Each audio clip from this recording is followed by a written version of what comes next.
सब मेरी इस बात को अग्री करेंगे कि कुछ सुपर हीरो मूवीज़ को सुपर हीरो से ज़्यादा विलन मेमोरेबल बनाते हैं और चाहकर भी हम उस विलन को अपने दिमाग से निकाल नहीं पाते। तो गाइस आज के वीडियो में हम बात करेंगे top 10 villains of super hero movies. तो बिना कोई टाइम वेस्ट किए ये वीडियो शुरू करते हैं।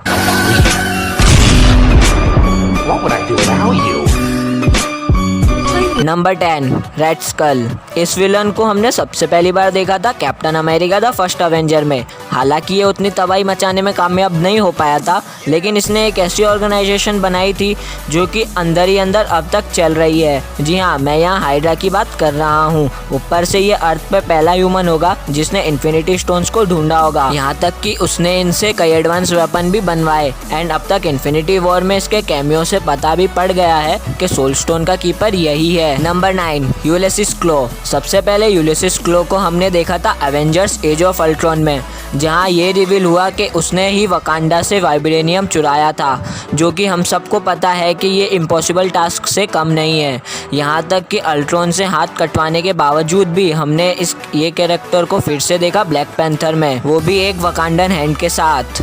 हालांकि इस मूवी में वो ज़्यादा देर तक टिक नहीं पाया, लेकिन अपने कम अपीयरेंस के बावजूद एंडी सर्कस की कमाल की एक्टिंग के कारण मुझे नहीं लगता कि कोई भी इस कैरेक्टर को भुलाने वाला है। Number 8 green goblin. यहाँ मैं बात कर रहा हूँ सैम रेमी की मूवी स्पाइडरमैन के विलन ग्रीन गॉब्लिन के बारे में। वैसे तो ये मूवी 2002 में आई थी, लेकिन मेरे ख्याल से ये पहली सुपर हीरो मूवी होगी जिसमें विलन को ज़्यादा अप्रिशिएट किया गया था, और इसका सिर्फ एक ही रीज़न था, विलियम डिफो की एक्टिंग। उनकी इस मूवी में एक्टिंग को आज तक अप्रिशिएट किया जाता है। यहाँ तक कि कई फैंस ये भी चाहते थे कि फ्यूचर में जोकर का रोल उन्हें ही दिया जाए, बट वो जोकर के रोल में दिखे या नहीं, लेकिन ग्रीन गॉब्लिन को उन्होंने अलग पहचान जरूर दी है। Number 7 Lex Luthor. जी हाँ, यहाँ डीसी के भी विलन है और लेक्स को हमने देखा था Batman versus Superman dawn of justice movie में। अब ये मूवी आपको पसंद आए या नहीं, लेकिन लेक्स लूथर के रोल को फैंस ने ज़रूर पसंद किया था। आखिर उसने अकेले नहीं बैटमैन और सुपरमैन जैसे कैरेक्टर्स को आपस में लड़वा दिया, जो कि ये प्रूफ करता है कि ये उन दोनों से ज़्यादा जीनियस है। यहाँ तक कि उसने जनरल जॉर्ड की बॉडी को भी डूम्सडे में बदल दिया, जो कि आगे चलकर सुपरमैन की डेथ का रीज़न बना। ऊपर से जैसी एसिनबर्ग की एक्टिंग भी काफ़ी हटकर थी। नंबर 6 हेला।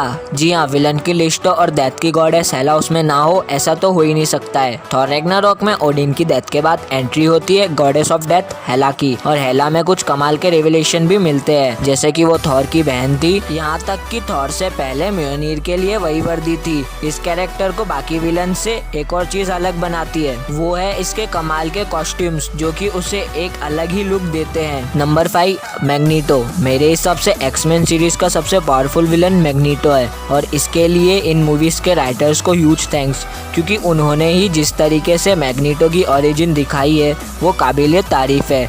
जिस तरह से मैग्नीटो का ट्रांजिशन एक सुपर हीरो से एक सुपर विलन की तरफ होता है वो देखने लायक है। एंड अबव ऑल उसके हर मैटर को कंट्रोल करने का पावर इसे काफ़ी अलग भी बनाता है। साथ ही हमें ये नहीं भूलना चाहिए कि वुल्वरीन जैसे कैरेक्टर को इसने बड़े ही आसानी से रोक दिया था। Number 4 Ben. एक बैटमैन जैसे कैरेक्टर को टक्कर देने वाला विलन इस लिस्ट में तो होना ही था। जी हाँ, बेन ही एक ऐसा विलन है जिसने बैटमैन को हैंड टू हैंड कॉम्बैट में टक्कर दी थी, और ऊपर से टॉम हार्डी की कमाल की एक्टिंग एंड उसके ऊपर से क्रिस्टोफर नोलन की नेक्स्ट लेवल वाली डायरेक्शन इस विलन को यादगार बनाती है।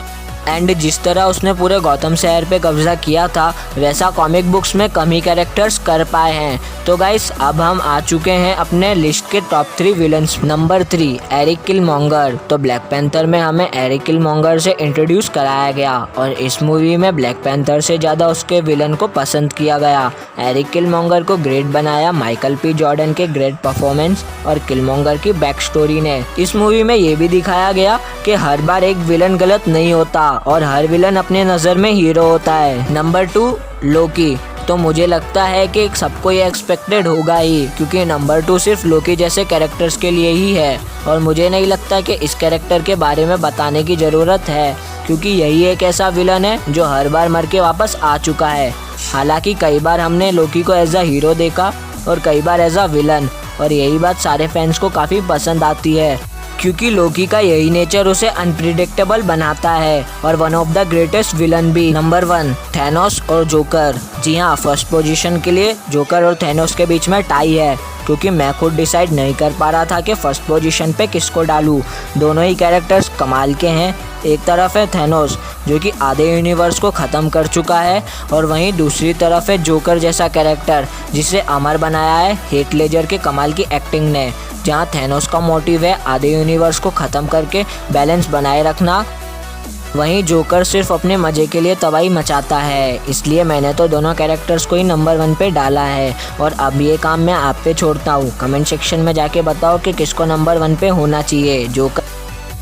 और वीडियो अच्छी लगी तो वीडियो को लाइक करना, साथ ही साथ वीडियो शेयर भी कर देना। और चैनल पे नए हो तो चैनल को सब्सक्राइब मारो, साथ ही साथ बेल नोटिफिकेशन को भी ऑन कर दो। और अगर आपको हमारे साथ और ट्यून रहना है तो हमारे IG हैंडल को भी फॉलो कर देना।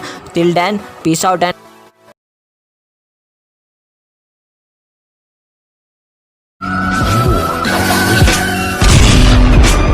What would I do without you? Play with me. To them, you're just a freak. Like me. And?